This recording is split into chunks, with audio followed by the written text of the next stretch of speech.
Hey, it's Dusty Showers from Creepy Creatures, and I wanted to walk you through kind of an express rat inspection here on a house. I've already gone through this house, so I know where everything is, so I'm just going to kind of shoot through things and give you the quick version of it. So here are the first places that we want to look at, and then there's other, like that thing. Oh, where am I pointing? Right there, that chimney. That's an uncommon thing here in Tampa, but we do get them. If you live up north, you're going to get raccoons that live in there if it doesn't have a chimney cap on it. But we're here to look for rats, so let's see what we got. You can't do rat inspections by just walking around the house. If you got a company coming out and they did a rat inspection just by walking around the house, you can't do that. You have to get up on the roof. So right away, this is one spot that we found. Check it out. Here's an obvious place. You can see the staining right here.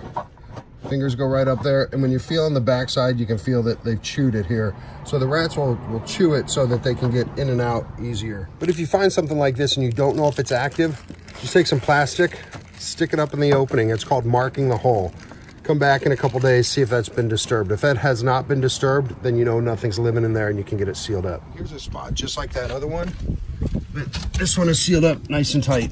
Just to be sure though, you want to make sure that you reach up in there and I'll make sure that there's nothing that you can't see. But no rats there. All right, we want to check out everything. Up the roof. Roof line looks good. There's no vents along here.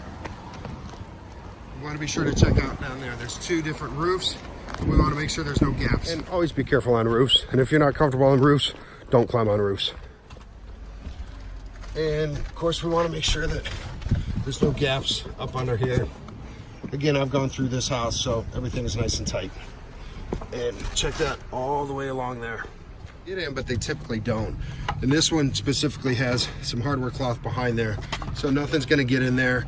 If rats were getting in here, they would have to make the jump from here to here, which that's a good distance for a rat. Not impossible, but it's not likely that it's gonna do that. And if it did, it's gonna leave footprints and smudge marks all along here, and probably even some gnaw marks on there. So this house is fine. That vent is nice and tight. The chimney, make sure it's got a chimney cap and make sure it's secure. Raccoons will tear these things right apart.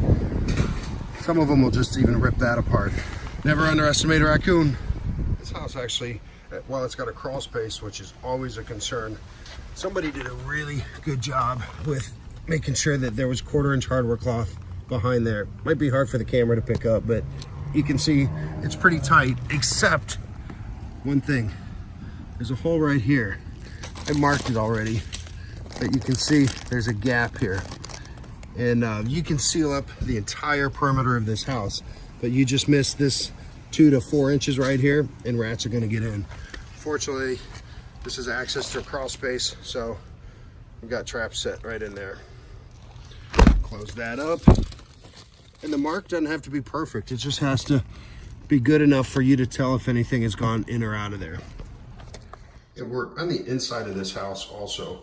And inside this closet, you can see this is a textbook rat hole, kind of like right out of the cartoons.